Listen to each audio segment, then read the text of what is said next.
So, kamusta po mga ka-Streetwise? Ako po si Takero Miyamoto at welcome po sa aking munting channel. So, actually, ito kumakalat tong code card na to at malamang baka sinabi nga ito pangalan ko? Ni Greco Bellica, no?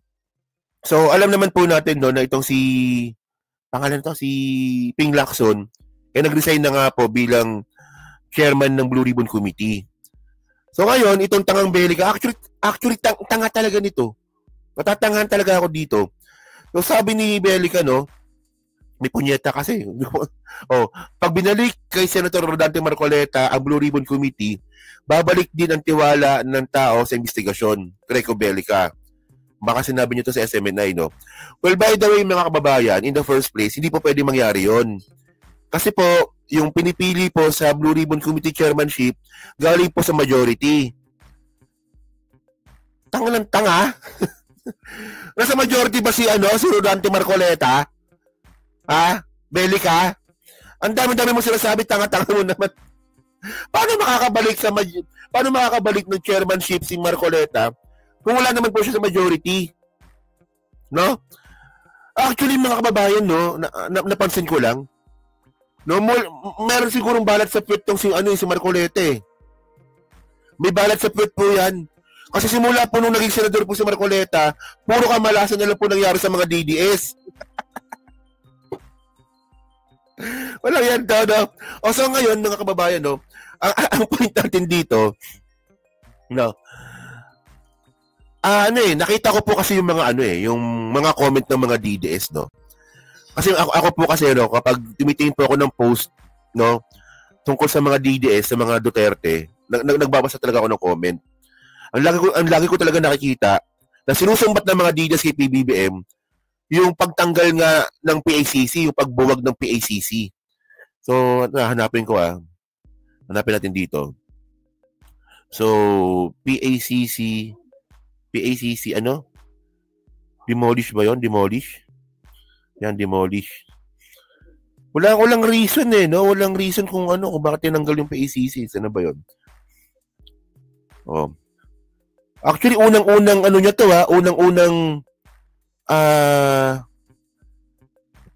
ginawa ni PBBM to sa pagiging presidente niya. Pag-upo po ni presidente, ang alam ko, ito yung unang-unang ginawa niya. Pagbuwag po ng PACC. Abolish, Abolish, Demolish tuloy. Abolish. Tanga? Ba yan? Nagbablog, tanga? Marcos first edict abolishes PACC Office of the CABSEC, So, ano bang reason niya dito? Wala siyang binanggit na reason eh. Ito, meron pala dito. Ang sabi dito, in order to achieve simplicity, economy, and efficiency in the bureaucracy, kasi ito, without affecting disruption in internal management and general governance, the administration shall streamline official process and procedure by recognizing the office of the president proper in the various attached agencies and offices and by abolishing duplicated, overlapping official function, the EORIDs. O yan overlapping lang pala yung duplication lang pala yung PACC. Di ba? Sabi ng mga bobong mga DDS, mga kababayan, ayun si Bangag. O kaya dumami yung korupsyon. Kasi tinanggal yung PACC. Ayan, para sa mga bobong mga DDS, sabi ko sa inyo mga kababayan, mga bobo yung mga DDS na yun eh. Para pa sa mga bobong mga DDS, kaya daw po lumala yung korupsyon, dahil daw po tinanggal daw po ni Bangag yung PACC. Di ba? In the first place, mga kababayan, ilan po yung kinasuhan ng PACC? Ilan po yung na-convict na government officials, yung mga yung mga mataas na government officials Alam ko meron silang mga na naparusahan mga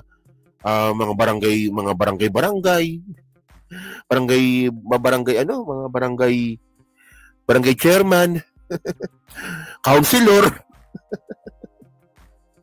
Pero congressman, senador, wala. So, malinaw dito mga kababayan. Kaya tinanggal yung PACC. Kasi po, duplication lang po ito ng ibang government agencies. So, meron ng ombudsman. O, di ba? Meron pang NBI. So, duplication. Ang point dito, mga kababayan, di ba, tandaan natin, 2016. Tumakbo si Greco Bellica, di ba? 2016? Tumakbo si Greco Bellica ba? 2016? No? Tsaka 2019, tumakbo si senador yan, alam ko eh. No? Talo. So, dahil po sa DDS ang ginawa ni Digong, o sige na nga, dahil sa DDS ka, gawa tayo ng sarili mong opisina.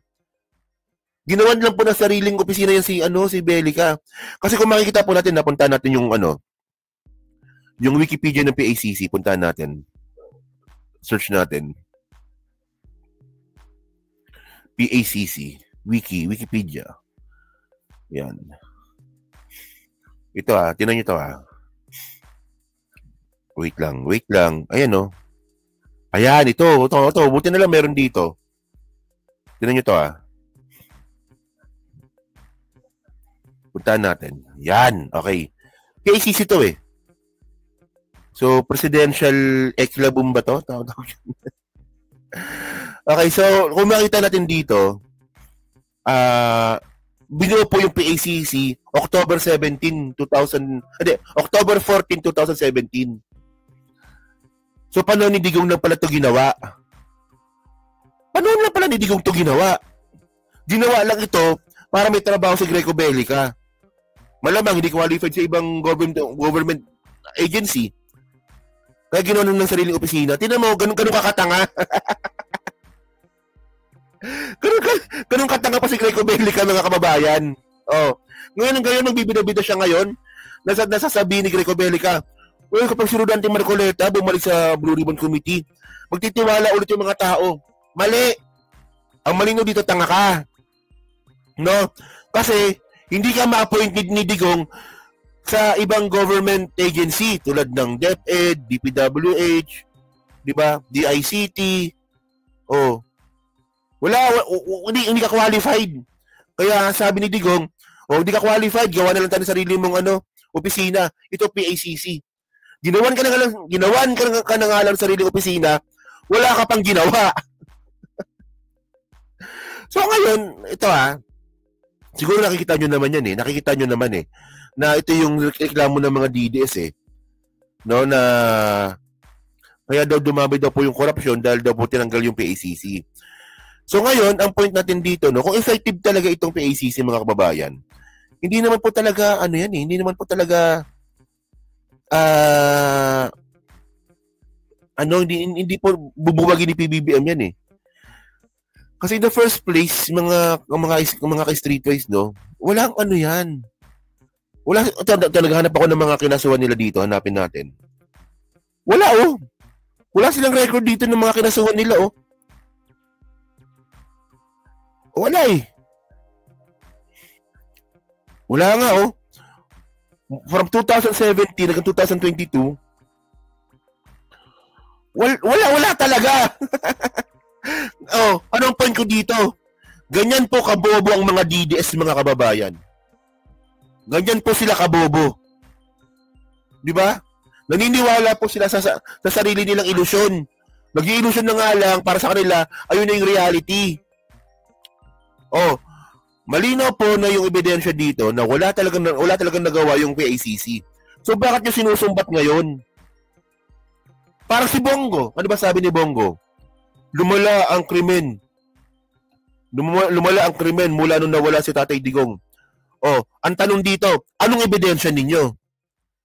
Anong ebidensya ninyo? Na lumala yung krimen. Wala, pakiramdam lang nila. Pero kung titingnan po natin sa record nga po ng PNP, mas mababa po yung crime rate ngayon. Ito, tingnan natin. Sabi nyo, binubullshit natin kayo Saan ba yun? Crime rate. 2024 muna tayo. 2024. Philippines.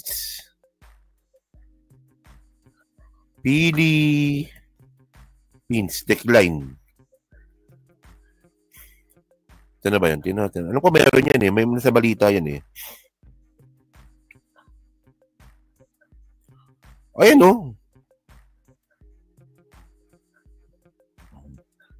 So, syempre ito mga kababayan, hindi naman ito gawa-gawa kasi data po ito ng PNP. Di ba? Hindi po katulad sa Davao. Merong 2 logbook.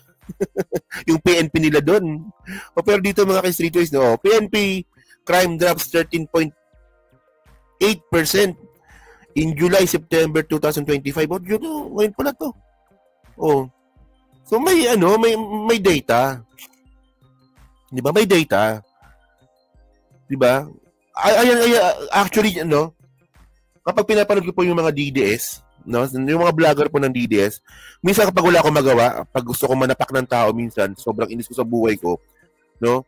Imbis na mananapak ako ng tao, nanonood na lang po ako ng mga vlog ng mga DDS, no? Parang minsan pinapanood ko yung mga yan. Actually, magaling sila. Magaling sila magtagpi-tagpi ng storya. Magaling sila gumawa ng ilusyon. So hanggang dyan na lang po talaga sila. At ang nakakatawa dito mga kababayan, no, ganyan po kabobo po yung mga follower ng mga yan. No, kung ano sinabi ng mga vlogger, oo nga, tama nga. Katulad naman data na wala naman data na walang data na magiging evidence dun sa mga claims nila. Diba, especially ito si Bongo, no? Puta, kailan kaya makukulong yun si Bongo? Gusto ko nang makulong yun si Bongo. No? Tandaan nyo, si Bongo malapit na makulong yun. Di ba mahal yun si Tatay Digong? Ayun. Baka makasama kayo sa ICC. Takero, balita kay Good Soldier General Torre. Nakabalik. Wala pa nga, hinihintay ko nga eh. Diba? Hinihintay ko nga eh. So, yan. Pwede naman natin siya ma-interview. Hindi, ano kaya? Interviewin kayo natin si General Torre. No, kamustahin lang kaya natin. No, pwede naman yan eh. Diba?